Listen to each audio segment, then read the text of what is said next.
chewing pretzels right in the middle of the microphone. You go live, and that's what this guy does. Good. Constant professional. Hey, everybody. Don't chew pretzels on air. Nice to see you. Perfect. There's the bit. So we got Sith Council. We have Andor episode 10, and the show just keeps getting better and better. There's no doubt about it. We have that. We know that. There's some other news going on. One director says, I ain't doing Star Wars anymore. And then there's rumor that there's another director who is doing Star Wars. Is it too much? Who cares? We'll talk about that more. There's some stuff on Tales of the Jedi, but it's really about Andor today. I got Steph here. I got Mike here. And I have, look at this. Check this out. Hey. You know that we're at on the store right now. The Sith Council shirt is the most sold shirt on this store right now. As it should be. Wow, let's go. Roxy didn't like that, but tough titties. Yeah. So, and I have whatever this is. Okay. You got salt crumbs on your shirt? No, I think it was a leaf. I don't know what it was. Anyway, so we're excited for you guys to go check that out. For everybody who has been getting those Sith Council shirts, wear them with pride, and make sure you subscribe. We're almost at 60,000, trying to get to 70,000 by the end of the year. That's 10,000 by the end of the year. Help us out. We'll try to get there. I'm excited, man. I think we're going to have a really good discussion here with Mike and Steph. So let's do it. Sith Council. It's the show. It's big thing. It's Sith Council. Let's do it. I can feel your anger. It gives you focus, makes you stronger. Welcome back, ladies and gentlemen, to Sith Council. I am Kristian Harloff. Thank you for joining us. Steph Sabraw into his. The Empire had an organ player on site. We should get one. Yeah. We should. If we ever go on the road, we should just get an organ player. It'd be amazing. Just get David B to do it. And then Mike Kalinowski. Yep. Hello, Mike. What's up? I didn't wear my WAP hat today. I'm sorry. no? I'm not representing. Here, I'll do this. You're not with the gang. No. Nope. So we have a lot to talk about, everybody. Got my pretzels. Hold on. Yeah. Well, we have a lot to talk about. Yep. Andor, it is out. The latest episode, and Mike, this is exactly what we were talking about. It was the 1-2 punch uppercut up. What an uppercut it was! Punch, jab, cross, uppercut. That's what it Knockout. is. Jab, cross, uppercut. This wasn't. This was a a knockout. knockout. It was really, really good. Take the camera off me. I'm eating. Well, no. Why are you eating? Because I am hungry. Okay. It makes sense, Hello. right? So yes, Steph, tell me? What'd you think? Oh my gosh, best episode of the season. Really? Perhaps my favorite episode of any Disney Plus show so far. Really? I thought it was excellent. The attention to detail. Andy Serkis, just give him everything, all the flowers, all the awards. I thought Diego Luna at his best. I feel like his character is getting more as a leader. You understand why he's such a legend to the rebellion and where it came from. Yeah. They're making every storyline matter. You know, you're like, why is he getting shipped off for 7 years? And you're like, oh, this story matters to the bigger picture. And I think it connects what I think is the Death Star and so many other working points into the story. Yeah, absolutely. And the show has just been really delivering on all fronts. And I think that this one, what I like so much about it was Andor, and we talked about this a million times over. Andor there was a heavy focus on him, which is great. It's his show. Yep. It's the fact that they were like, okay, well, is this going to be another show where they didn't even focus on Andor? They focus on him heavily, and you see him evolve into the leader to where he's just like, guys, what are we doing here? We know that we're gonna. You just want to roll over and die. We got to get out of here. Yep. And finally, Kino is like, okay, because it didn't. The way that it led off in episode 9 was you just thought Kino was going to be ready to go fight. He wasn't. He had to settle, and this was Andy Serkis' episode, though. Yeah. Yes. This I said, Mike, and I'm curious if you agree or disagree.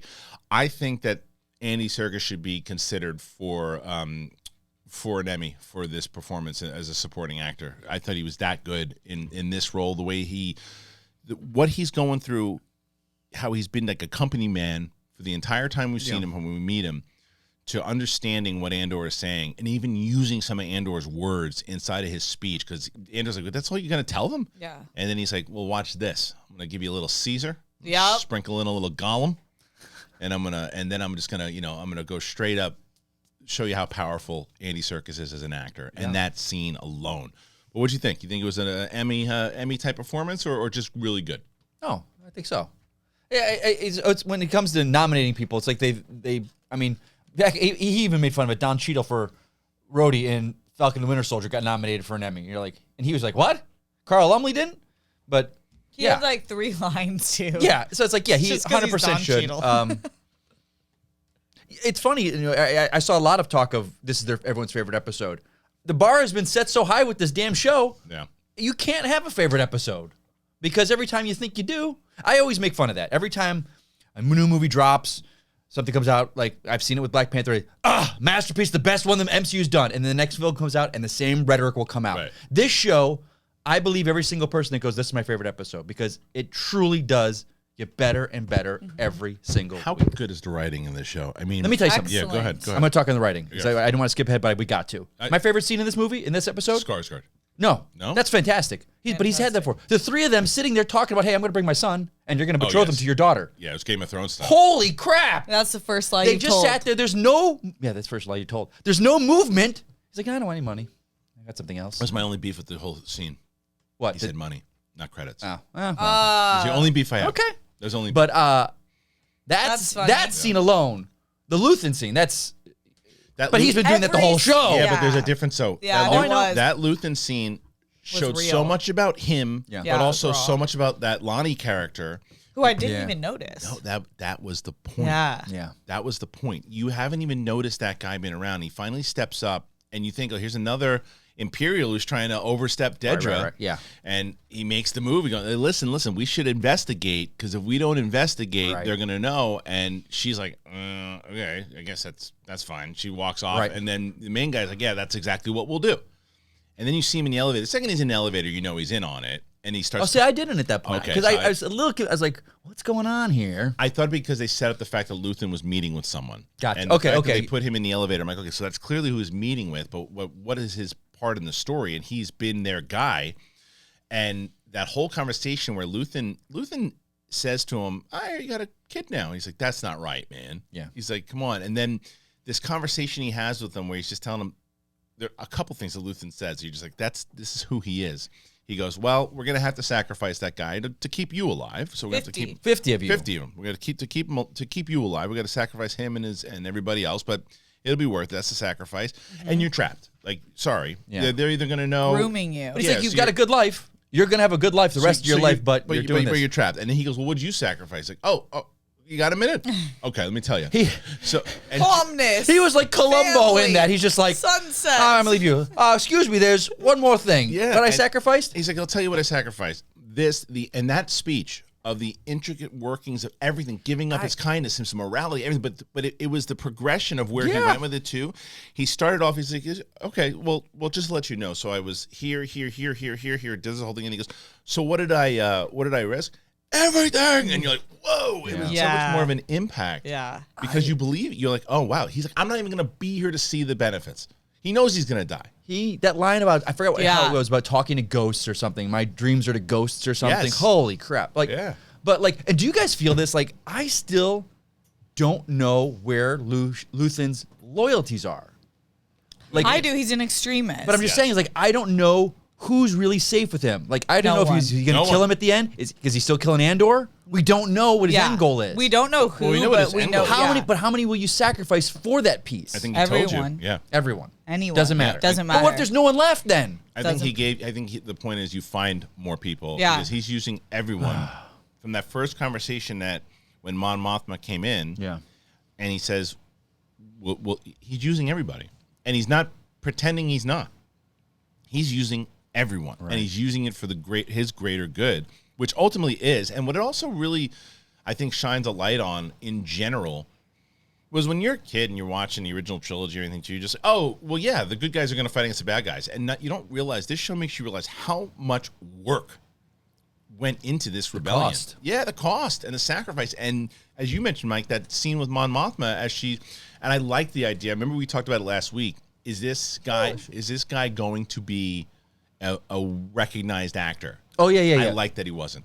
Oh, I yeah, don't- totally. That's I don't think it needs it. Yes, Because Steph. he's a spy, you know what I mean? Like, he's just a plant in it, and I like how even Dedra's not even Oh, picking. no, I'm talking about the one in Mon Mothma, the Banker. the bank, Oh, guy. yeah. Remember we thought he might be a big character. a big actor. Yeah, like Harlow, perhaps. but he wasn't. He he's was just not. a great actor. Yeah. and I think that added to it. Yeah, I love him because we were talking about this last week, but also this week in terms of the writing. You know, he's saying 1 line, 2 lines max, and I know everything about him. I know everything about the Chandrilan culture. Yep. I know like what his motives are, and then it showed more about Mon Mothma, and I just like love how they were just playing chess with each other and how to the point she was until it was like about her daughter. And then that was like, no, you Yeah. can leave now. Yeah. And she's like, I'm not gonna think about it. It's like, and like you said, that's the first time you lied this whole conversation. Yeah. It was such a great line because he's like, yeah. Where do you think? Because I'm thinking of that scene in particular, the cultures, how they act. Who is coming up with this? Filoni's not on set. Gilroy.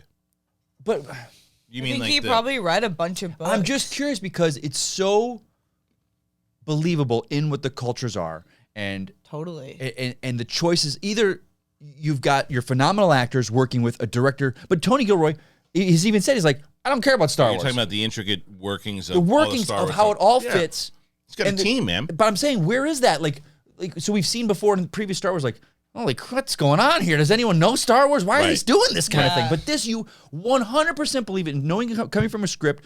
He even talked to all his production going, hey, forget your love of Star Wars. We're just writing a great show. Yeah.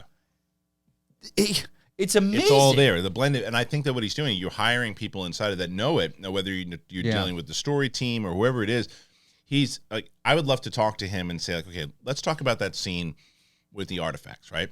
If I was to guess, he hired somebody inside of his team and said, look, I need artifacts in the back that people would recognize if they're the hardcore fans and that play to the culture, that understand the stuff that he would have from years back and so then, you know, you get the Pablo Hidalgos or whoever it might be and say like, okay, this, and this, let's put that in there. And he's like, great. Okay. As long as it doesn't make us, you know, as long as it looks real and it's authentic, awesome.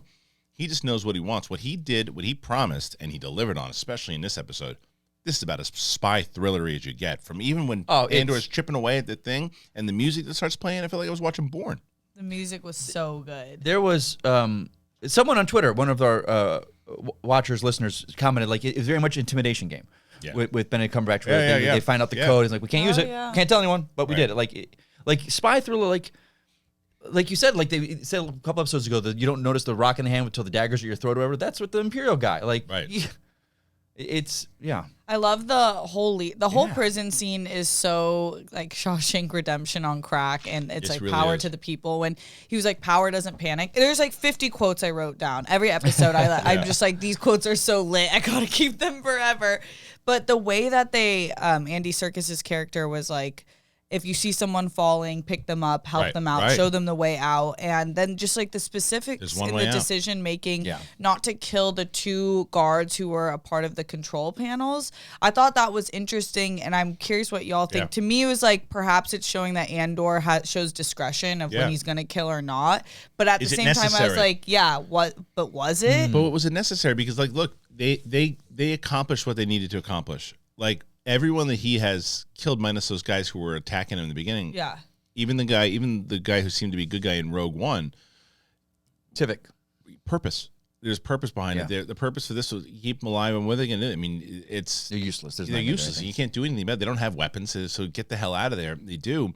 And how about that heartbreaking scene at the end when Keenan's like, I can't swim?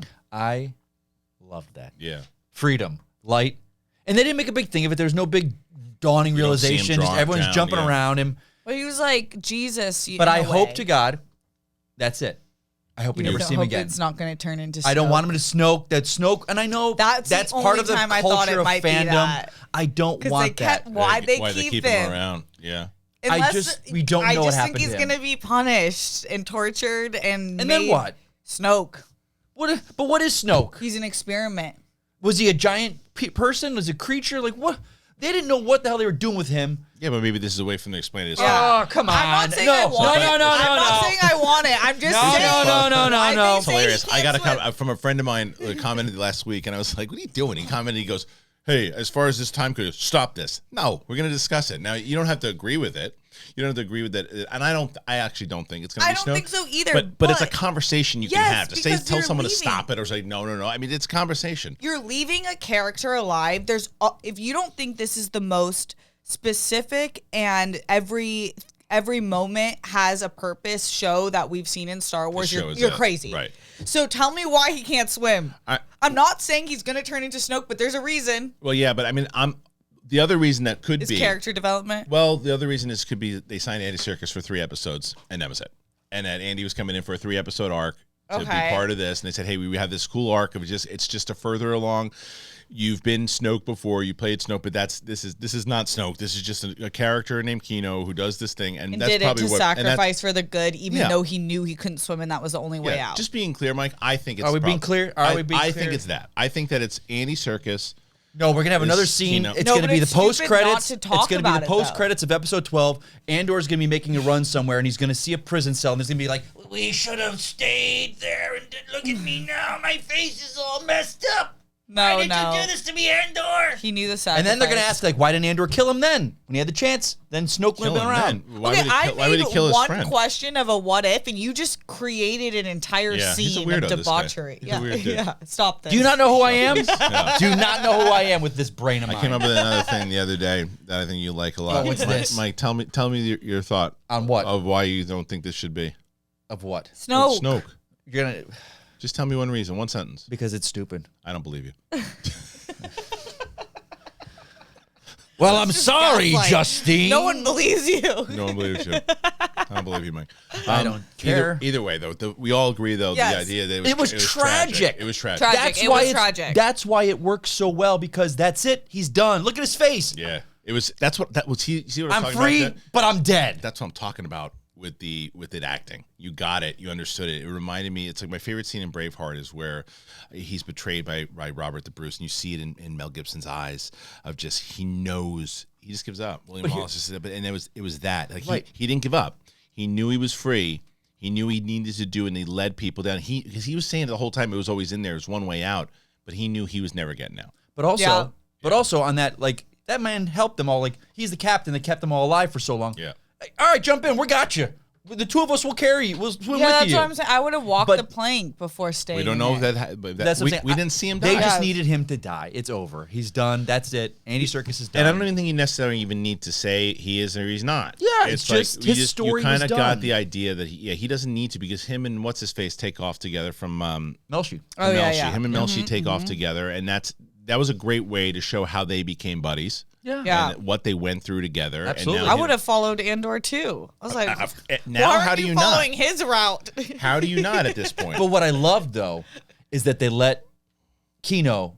Kino's like, he's like, Kino, you have to talk. They let to listen to you. Andor couldn't have. They wouldn't know who Andor was. Right, but in the tropes of these kind of things, usually you've got the hero of your show giving the rousing speech to inspire them. Right. He's like, no, you talk. That shows you the writing. That's all you got? That's all you got? Right. Talk more. You better do this better, buddy, because I can't get your.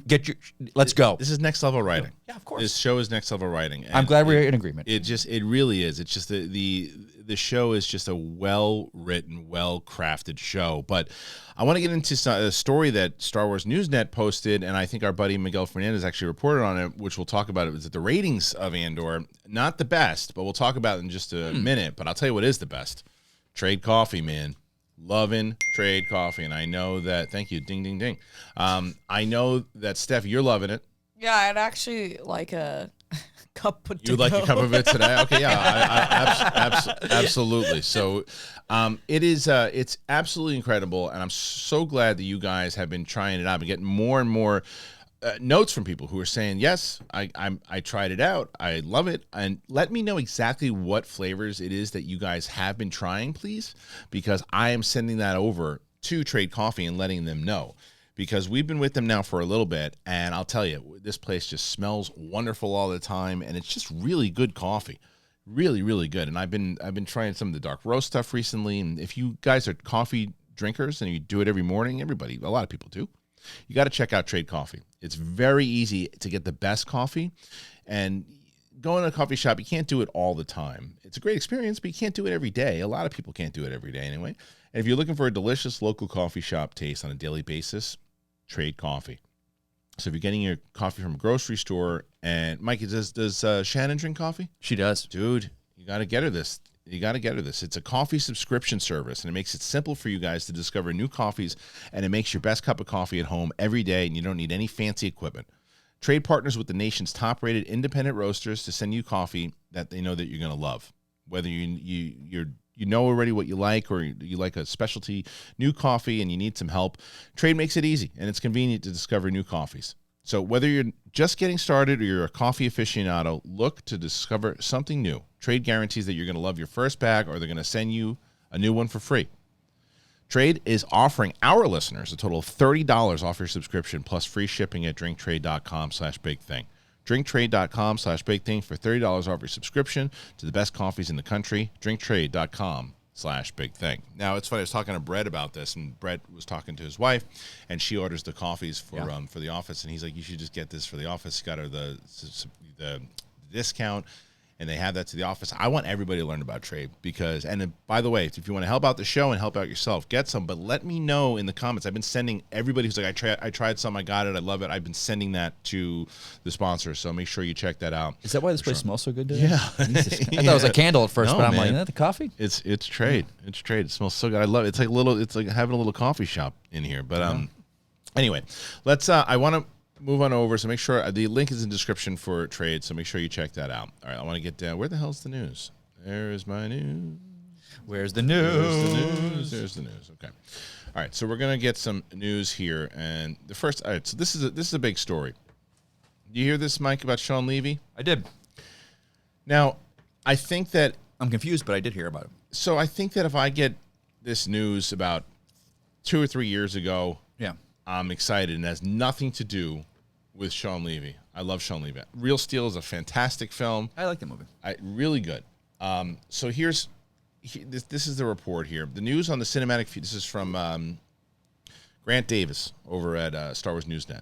The news on the cinematic future of Star Wars is ramping up again after a series of updates on the project written by Damon Lindelof, as Shawn Levy is in discussions to work on a Star Wars film after he completes work on the final season of Stranger Things and Deadpool 3.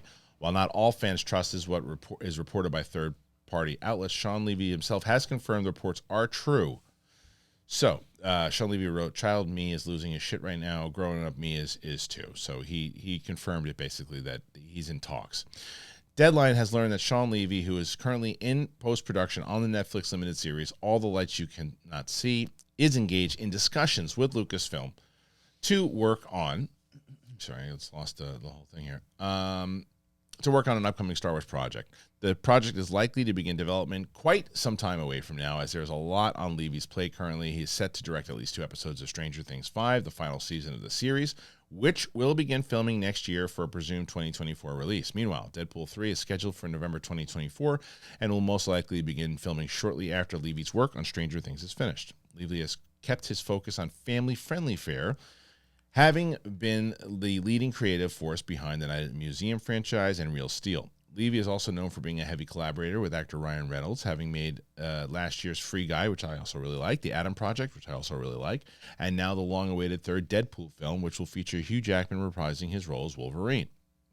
Deadpool 3 will represent a creative departure for Levy. It has been confirmed it is targeting an R rating, and also notably for basing one of the regular directors on Stranger Things, directing 2 episodes per season since the show began. Based on his output, it seems likely that Levy's film will be PG-13 and in line with his creative sensibilities, although it's not clear whether he's been selected to work on a new film or a project that has already been announced. All right, a lot. Steph, I want to start with you here.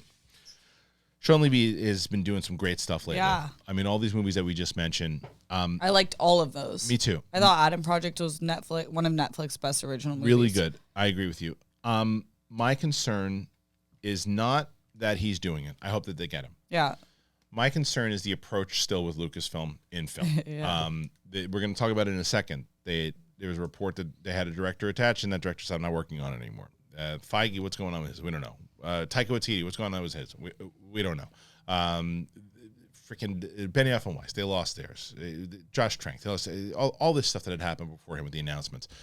Now, to be fair to Lucasfilm, they didn't announce this. This was broken by deadline. So this wasn't something they announced. But the way that I feel that Lucasfilm does meetings is, all right, Mike, you've been doing some great things lately. What's your pitch? What would you want to do for Star Wars? Oh, thanks for asking. I'd love to work as a kid. I got a pitch. I'd love to do that character Kino. I think we can relate him to Snow. Well, listen. Let me hear your pitch. Look, you're really hot right now. I am, aren't I? Listen to this, guys. So the guy who just did Free Guy, he works with Ryan Reynolds. A line does this. He wants to do a Snoke movie. So it's a really good pitch, and we haven't talked about that once ever. And in the last 5 years, that was never even brought up. But it's Shawn Levy. He's a hot director. Let's make it happen.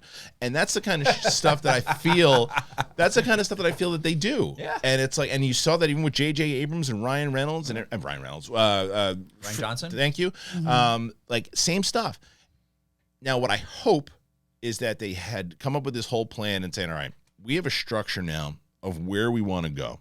We have these movies that we want to do. We want to do a time period of here, and we want it to focus on this person, and we think Shawn Levy would be great for this. We want to take a meeting and see if he'd be interested in it. That's what I hope. Don't believe it at all. Where do you stand on this? I'm with you on that. I'm so annoyed of them like announcing things and then having it not happen. And I don't know if that's because I'm paying more attention to Star Wars and this is just a part of the business. Yeah. I don't pay as closely attention to other movie announcements and then where they come or where they go.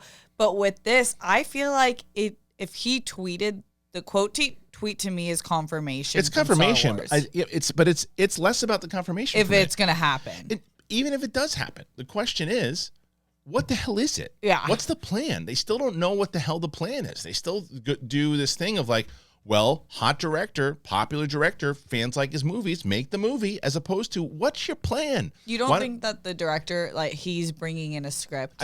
I do, but that's my point. I think that Taika came in and pitched some silly, stupid thing, right? And then they were like, "Oh, it's Taika. He's really hot right now. They love it. And then people were kind of mixed on Thor, like, "Oh, let's hold back. Maybe we shouldn't do that yet." Right? I know, but that's my point. What I'm saying is, why not develop something in the story thing and with Filoni and Favreau and those minds and say, okay, this is the stories we want to start telling and intertwine it and do all this, and then let's bring in, like, look what MCU did for, like, say, like someone like Ryan Coogler. Okay, they knew they wanted to do a Black Panther movie eventually, right?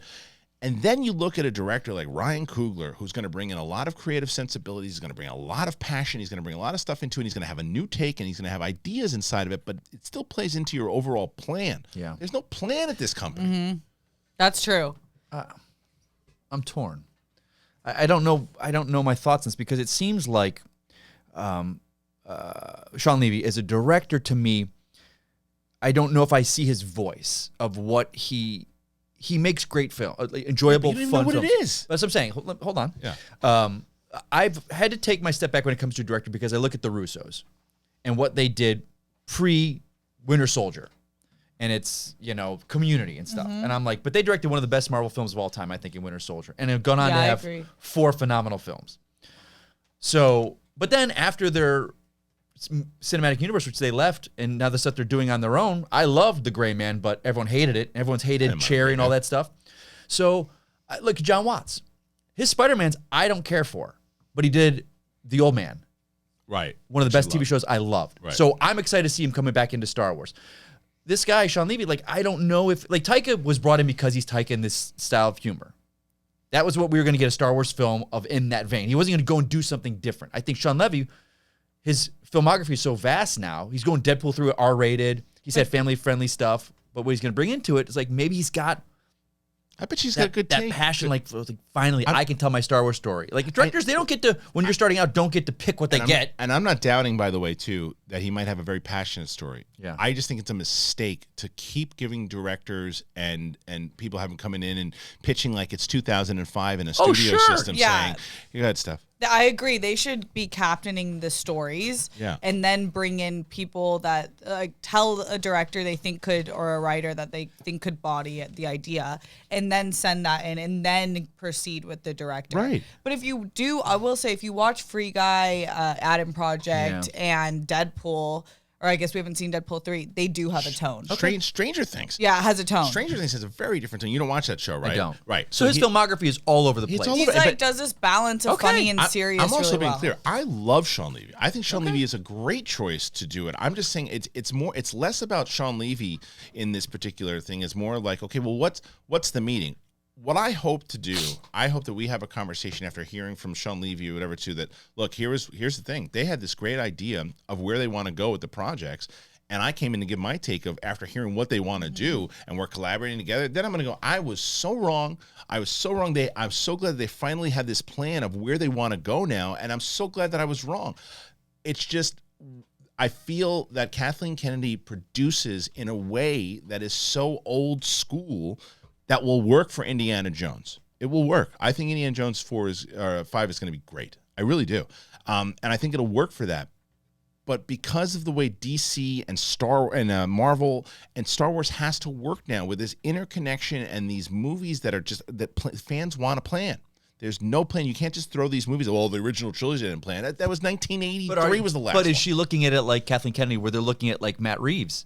Where he came in like, I've got an idea for a Batman story. I don't care about anything else. I don't want to touch Superman. I don't want your Wonder I think Woman. that they are, but it doesn't work for Star Wars right I now. know that. Yeah. But if that's what he did, he's like, I've got a Star Wars story that I've been dying to tell since I was a kid. That's what Taika did. Well, it's not going to fit what we're doing right now. And Lindelof, same thing. I don't know, Yeah. but that's the point, Mike. They're not saying that at all because they don't know what they're doing right Yeah. now, especially in movies. We haven't that's had why- a Star Wars movie in since 2019, and Robert Ryan Burnett brought this up the other day on Campus Show, and he said that this is one of the biggest franchises that Disney has right now, and they haven't had a movie because Rise of Skywalker. They are so scared to put something out right now because if they put out a wet fart for their next one, the fans are just going to go, enough with this. It dovetails back to what we were saying about Andor and the ratings.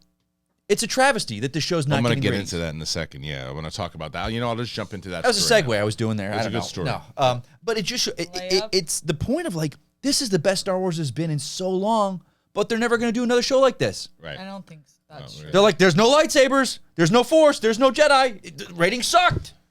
We need them back. I don't know. Well, let's see. I'm going to go into this actual story. This is the Andor story, where our good buddy Miguel Fernandez actually reported on this. Let me find it. No, one way out is what it was. One way out was such a great episode. But let's see. Okay, Andor struggles with ratings and audience demand is the report here from Star Wars Newsnet from our buddy Miguel Fernandez, and this is his article. While Andor has been exceeding expectations in terms of critical reception, being highly praised as the best Star Wars show by far by many outlets and fans alike, the show has admittedly been struggling with the ratings and having a true impact on pop culture, like shows as The Mandalorian. An initial study posted by an analyst from Parrot Analytics on social media in October showed that the audience demand for Andor, when compared to everything else streaming today, was almost negligible next to the previous Star Wars series. The initial graphic was incorrect, and the numbers were significantly higher, though they were still behind shows like Obi-Wan Kenobi and the Book of Boba Fett. New data published by Parrot Analytics concerning the audience demand for streaming content between October 15th to 21st with respect to the average streaming show underlines that the numbers are going up, but they still aren't quite as high as one has hoped. Check the data below.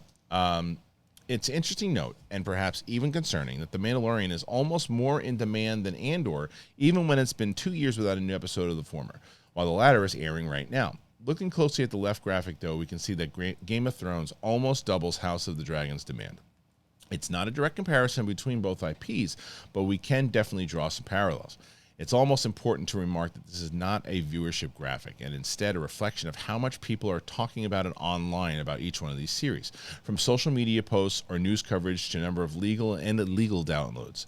In terms of ratings, we have data published by Nielsen from the first 3 weeks Andor was in release, and the charts do confirm that fewer people are watching. Not only that, but the number of minutes streamed goes down each week. Let's see. You can see these charts on Miguel's article at Star Wars Newsnet. It's also worth considering the fact that Andor might not play with the rewatchability factor that other shows like The Mandalorian did. Being a more adult show than previous Star Wars series might also turn off the younger audience in the house, but that might not be reflected by these charts, as adults and kids likely watch The Mandalorian at the same time. However, The show's nature of being less space opera and more political thriller might also turn away some Star Wars adult audiences who have come to expect something different from a galaxy far, far away. To get a slightly more complete picture of how the Nielsen ratings compare to previous Star Wars shows, they have 2 graphics that they show on the, let's see, and Andor has 3 episodes left from season 1, I guess 2 now, 10th air, and this is the other article. Okay. This is a fantastic article. Fantastic by Miguel. And I agree with him. I think that the reason why they're down, I think I do take my head and slam it into the desk every time I see someone write, "This show is boring." Slow, I'll give you. It's slow. Yeah. Boring, just stop. Just stop watching. Stop. Don't even talk about it anymore. Don't watch it anymore. You don't get it. And it's fine. If you think it's boring, it's the farthest thing from boring. If you watch this last episode and you think this show is boring, then just watch people shoot each other and go boom, boom, boom, boom, boom. What I love about this show is the fact that you can't go, you know what? I get it. It picks up in episode 4 and really goes off from there. It's been like this since the beginning. And you had said, it's like, if after episode 1 you're not into the show, looking back, if you after episode 1... I'd say episode 3 because it's the arc. It's the arc, though. But I remember watching 1 and 2 and I'm going, oh, this needs to pick up real fast. Yeah. But then it goes back 4, 5, and 6. 4, 5 is slow again. Absolutely. So the show's not for you. But that's why I say watch the first 3 because it's consistent with how they do it and within the tone of going that jab, hook, uppercut. Yeah. But it's like, again, I'll give you a slow burn. I'm not going to dispute that with anybody. Wow. Boring, you don't know the definition of the word. And when it comes down to that last episode, I mean, that was just about as suspenseful and brilliant writing as you get. I do agree with Miguel that it absolutely... a younger audience. Now, I will say that I would understand how the show could be boring to a 10-year-old. Sure, I understand that completely. If that, so let me retract that. If a 10-year-old is writing on here and a 10-year-old is coming back and a 10-year-old says this show is boring to me, I understand. You're dumb. Get it. No, I understand that. I understand. I would understand that because they haven't really gone through like the conversations and the writing. You're not listening to it. Like right now, I've been raving about Dark, like the show on Netflix. I'm raving. I got Steph hooked on it now. Yeah, and the writing on that show. Now you got it's subtitles. Yeah, right. And it's in German. You have to watch it and you got to pay attention to it. And it's a thinking person show. There's no doubt about it. It's not for everybody, but it's a fantastic show, and it's the farthest thing from boring. Now, if it's not for you, that's another question. If someone doesn't like a show, it doesn't mean that they're wrong. They just don't like the show. Yeah. And just to say boring, though, come on. Let's talk about use a different word. But have we reached the point in pop culture, especially with these shows, where it needs to be for everybody? What if we make a show that's not for everybody? I see that so many times where people, the argument, I was like, guess what? This show just wasn't for you. And as a studio, you don't have to make it for everybody. We don't have to appease like a movie, $1 billion franchise, you got to do a 4-quadrant. You need to, old people, young people, you got to get everybody. You got to get your budget But back. shows like this, I think it allows that, like, hey, man, we didn't make the show for you. Like, and I say this, I was, nothing invested in it, but the show The Terminal List.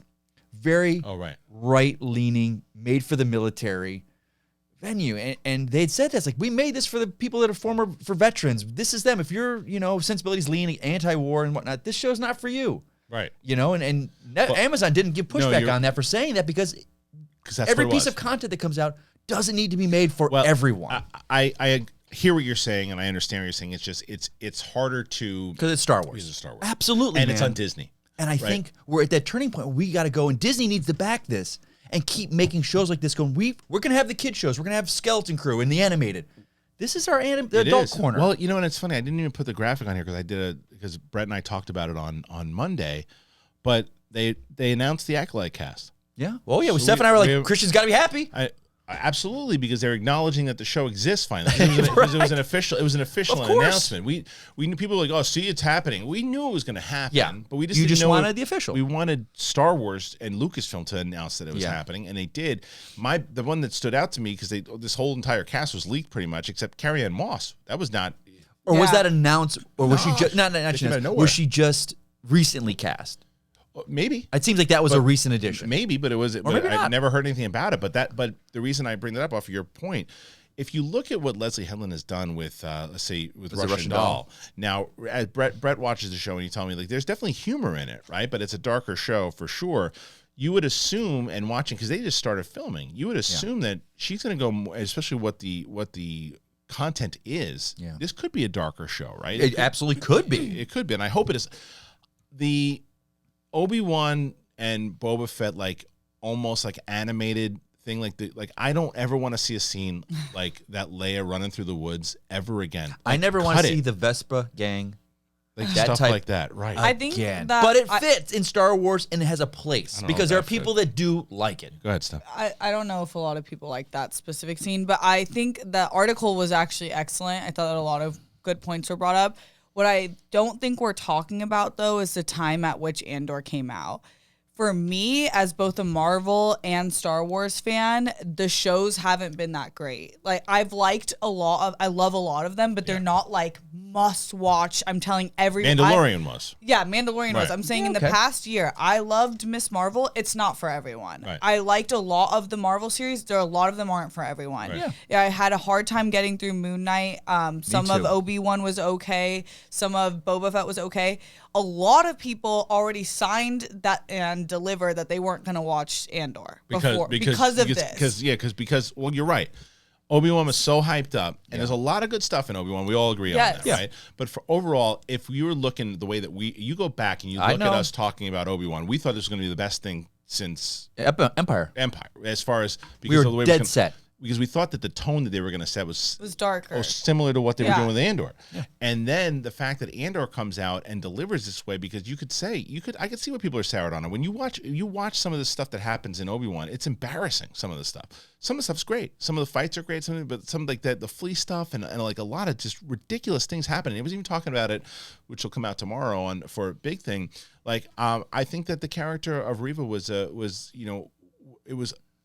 not fair to The Moses actress. Ingram. Wasn't No. fair because you could have given her, like, they really did like an Inquisitor show. You look at like we're talking about with the Acolyte. Yeah. That's a story we know nothing about. We just know it takes place like 100 years beforehand, but we know nothing about it. We just know the cast is coming in, so there's nothing to hold it against, and there's no story that we're hoping to see because we don't know what it is. It's fresh. Similar to Andor. We just knew Andor was in it. But we didn't know what the story was, so we accepted the story.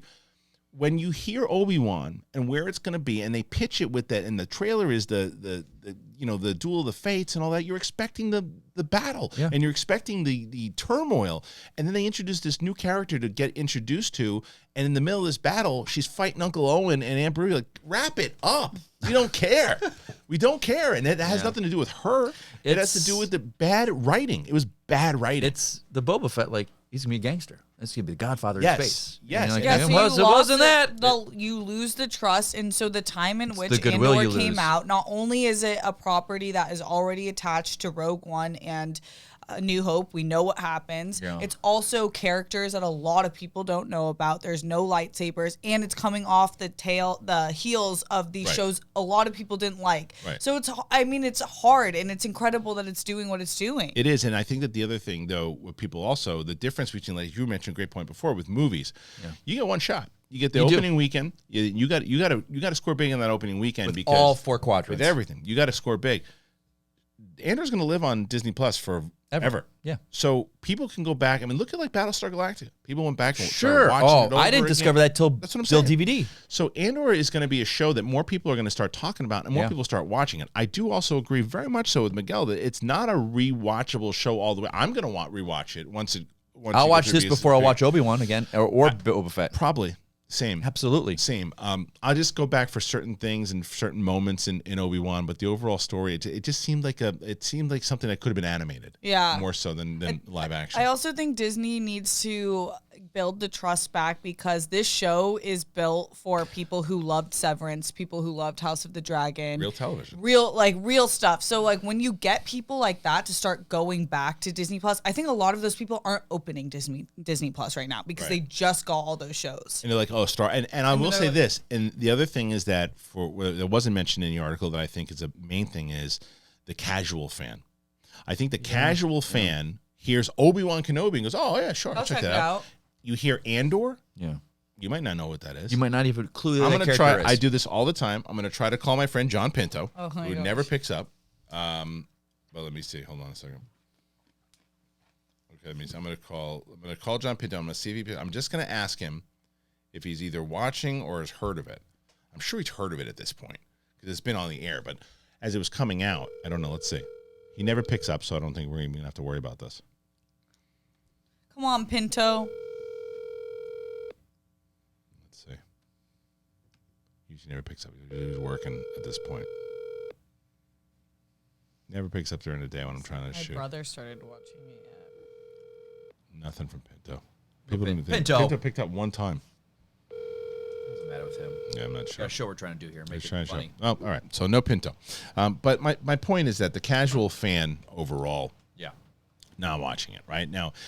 I don't think so. I mean, I'm so curious. Like the hardcore Star Wars fan, I think, is watching it. Of course. People, Our circle that the Hardcore film, fans, Twitter. the purists, we got Dorino Ariano to like this. She thinks this is like the best since Empire Strikes Back. Right up her alley. Yeah, she's like, this is putting me back as a Star Wars fan. And I've seen so many like purists like that who are like, I only like the trilogy and the trilogy made me who I am, but I'm not touching this new stuff. Yeah. They love Andor. Because it's great. detailed, it's smart, it's well written. It's like the first. And again, I still think Mandalorian's still my favorite. Mandalorian to me connects all the stuff inside of Star Wars that I really love. But I'm also not going to pretend that it's a better written show than Andor. It's not. Yeah, with Mando, like for me, it gives me the Saturday morning vibes of Star Wars, like the adventure. Yes. But also the mythology with the Mandalorian and the like all that is so. Again, I'm still in my Clone Wars rewatch, so it's all new to me and all exploring that. Yeah. So it's the Star Wars universe as a whole, but it's also Saturday morning, not cartoons, but Saturday morning cliffhangers. I know what you mean. It's the cliffhangers. So the serialized thing of what Star Wars cliffhangers. is what Star Wars was supposed to be. Yeah. Like, So it gives me both. I do think that the Mandalorian fits more into George Lucas's overall vision of what Star Wars was. Yeah. I don't disagree with that. If anybody said that, I think absolutely it does. I just think that there's something. This is the kind of evolution. Andor is the kind of evolution of Star Wars that I wish we would see more of. Right. Things need to evolve for them to grow. Yes. You can't keep doing this. Like we tried that with the sequel trilogy to Do honor the exact George, same do the exact thing, same thing yeah. that George did, and you copied it and went. And even George said, he's like, you got to grow everything I've done before. You've done all this. Like, that's awful. I know it's awful. Favreau said it best without directly taking a shot at J.J. Abrams and everybody else, but he kind of did without meaning to. Yeah. And he said, and I quoted it on the show 1,000 times, so make it 1,001. And that's a lot of times people, whether they try to do an homage to George Lucas and Star Wars, we're not trying to do an homage to Star Wars. We're trying to do the stuff that inspired Star Wars. And that's why I think Mandalorian works. Now, I think that they missed the mark with Boba Fett, and I think I think that they made the same mistake of what we were talking about like before with like Shawn Levy, right, or the director situation. I think they gave that to Robert Rodriguez and said, hey, and I think you said it, like it's like they're playing with their toys in the backyard and go and make the thing that you wanted to make, like to make your toys, and it's like, well, no. You pitched a gangster story. Yeah. You told us this is going to be, you in your interviews, you're talking Godfather, you're talking Goodfellas. Where's that? Yeah, it doesn't enhance the galaxy. All it did was just make a show about Boba. You needed to get a director involved with that he's known for, and I'm not Scorsese, but I know what you mean, like crime or something. Someone that worked on The Sopranos or something, or someone that worked in Terrence Winter or something. On The Wire. Yeah. Get these guys that are in that world and do what Tony Gilroy's love of, like watching the Bourne films. You know that man loves the genre. He's a big spy thriller. You can tell he loves pitched it. the genre. He pitched the spy. So you just throw that in there. So when you're doing a gangster, you got Boba Fett. He's gonna be a crime lord. Who are the top directors, writers working with genre mobster stuff? How did they And get have them in there. Godfather in the background and think that was Godfather? I don't because know. a guy sitting at a table lording over people. They were, the generalization of That that. was one scene. I know, but Yeah, that's a generalization. because You throw it is. a concept out of like, there's Boba Fett at the table with the throne. But you know what I and think the it is? underlings. I think it's Godfather. I think that Tony Gilroy carries a kind of weight that, and so does Favreau. But I think that Tony Gilroy is not going to break on certain things because Favreau is a massive Star Wars fan.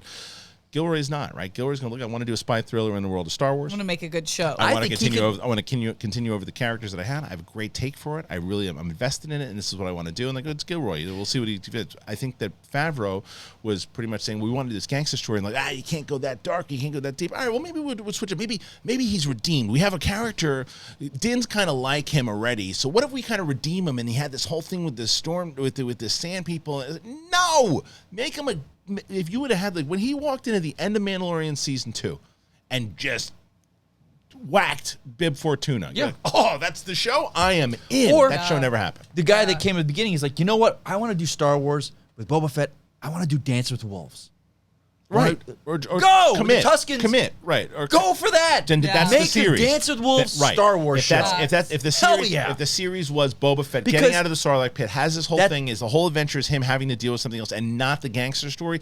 Fine, but don't pitch it. He was The never a Tusken gangster. stuff with him was great. But the good news is we know I am Boba Fett. Yeah, you are. You're definitely Yeah. Boba Fett. You've told Yeah. us many Okay. times. No, but I will also tell you, ladies and gentlemen, that there's another show like that was out there, working, moving. That was Lord of the Rings, The Rings of Power. Now, if you were a fan of Lord of the Rings, Me. yeah, Rings of Power. Me I got too. something. Well, I got something for you, Steph. There is on Lord of the Rings. They have the official podcast. Now, everybody, if you've already checked out the actual show, well, then you want to check out the podcast. You can go deeper into the kennels of Numenor, the minds of Khazad-dûm, and more. But you got to do it with the official The Lord of the Rings of Power podcast. Now, Felicia Day, who everybody knows and loves, she has several special guests provide an inside look at the groundbreaking series and what it took to bring Middle-earth to life.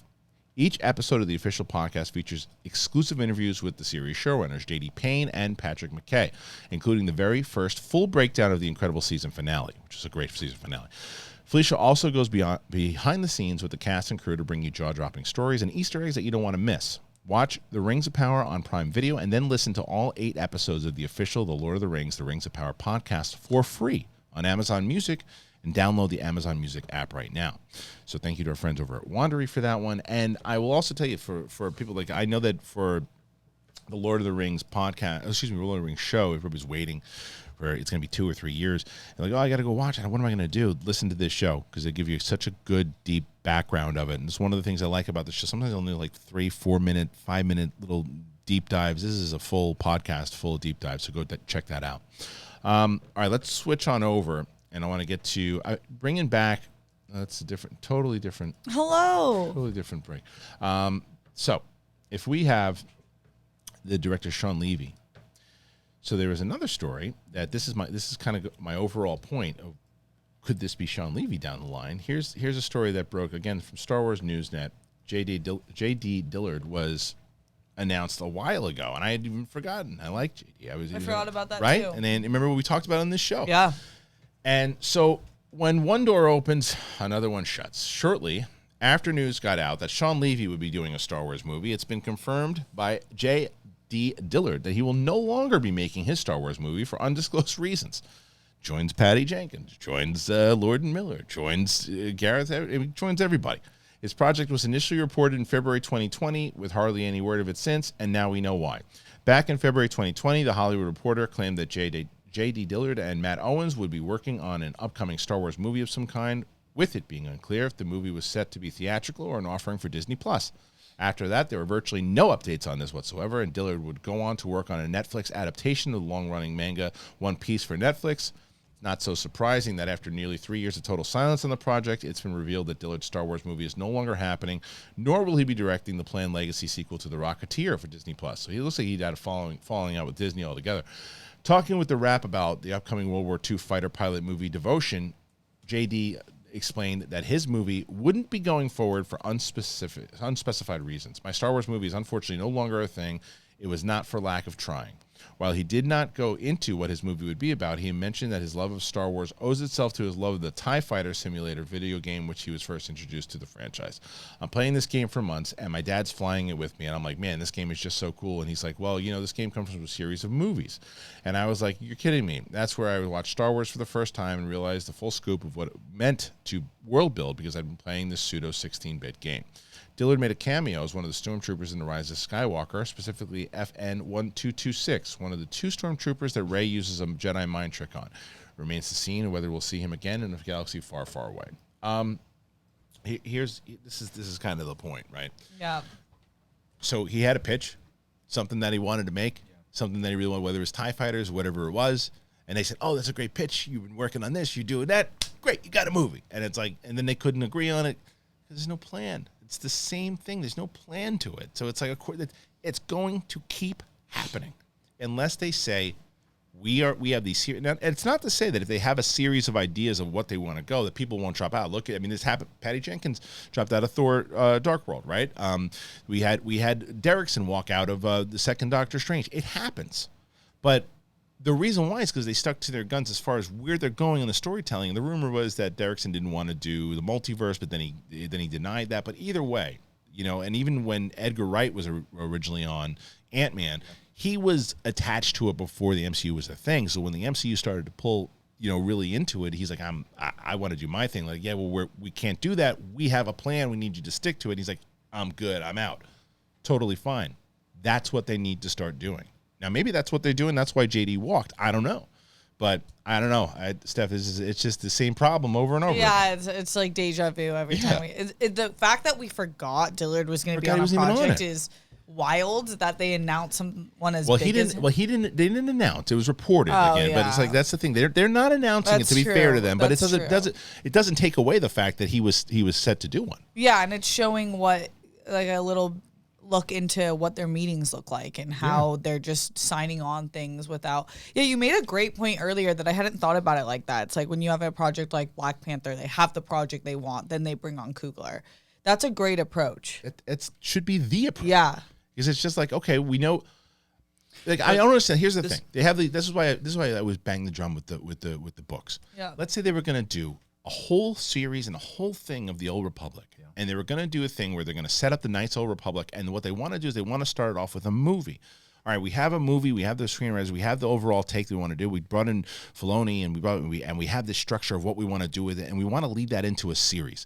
You know what we're going to do? Now we're going to bring in, I'm just bringing it up because it's the first name, Shawn Levy. Hey, Shawn, we have this idea of we're going to jump start the whole Old Republic era, and we want to do it with this movie.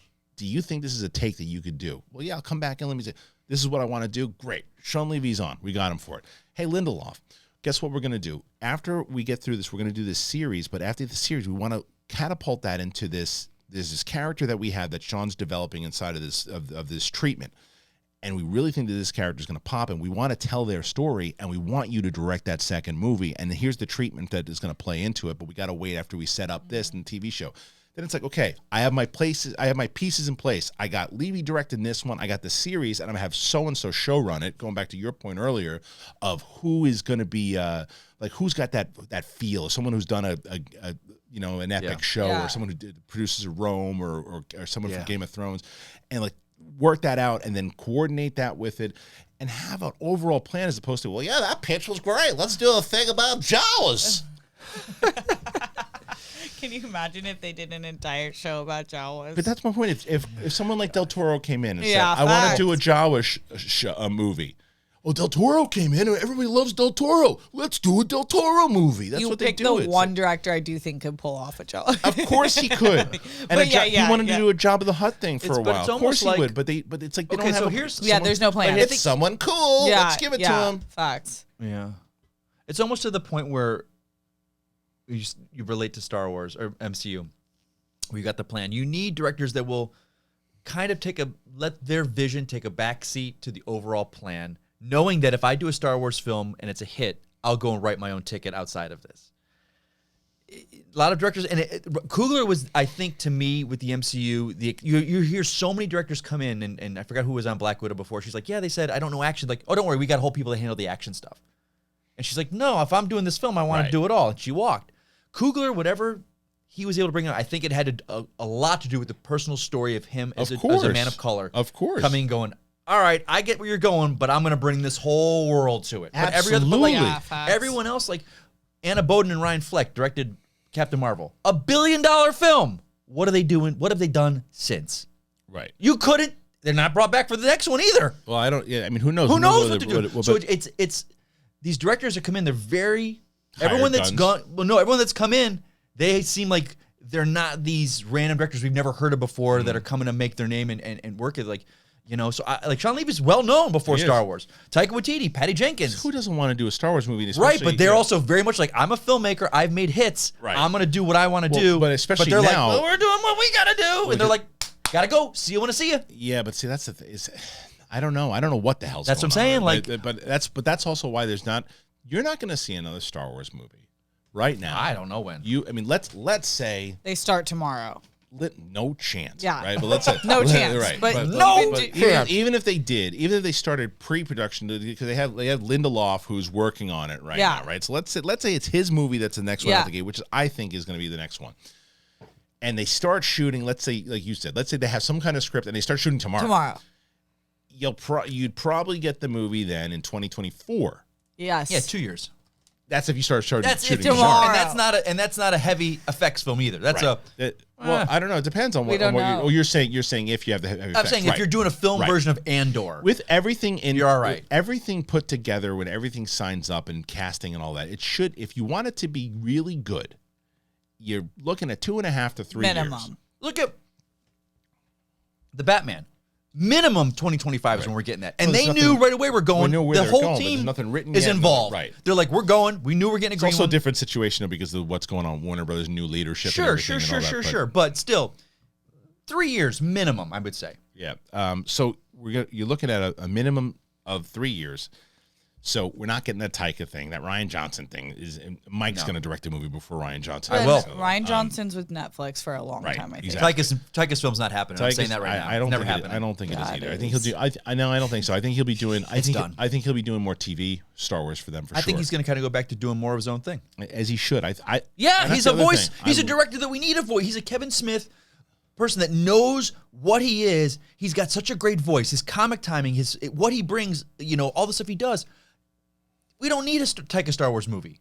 Go do more original stuff out there, man. Original stuff. Do it. I agree, but he's also, the guy likes money too. He just married Rita. He's got to keep the wifey happy. Who? Rita Ora. Oh, but either way, man, I don't think we see that. I don't think we see a Star Wars movie. If let's say Lindelof, I think they start shooting maybe at the end of next year. 2023. So I say 20. Yeah. I say we can potentially see a movie in 2025, 2026. Oh my God, I'm going to be above 30. That's when you're going to do it. You're going to do Star Wars. That's where you're going to get a Star Wars movie. But you will get Star Wars television, which is awesome. You're going to get tons of Star Wars TV. So anyway, look, there's so much that we talked about, and there's probably some stuff that we left out too. But Andor. Leave your thoughts on the series overall, what you think it's going to be, how you think it's going to do overall, what's going to happen in the season finale. Let us know for sure. Make sure that if you're not checking out, as I said, I got this bad boy on, Sith Council. Make sure you get one of those shirts. High seller. It's a high seller right now. You can get it. The link is in the description. Get yourself some trade coffee. Do that. Trade coffee. And yeah, man, just leave comments and hit the like button and all that. We'll be back next week for sure, talking Andor episode 11. So for Mike Kalinowski and Steph Sabraw, thanks for joining us. See you next time. I can feel your anger. It gives you focus, makes you stronger.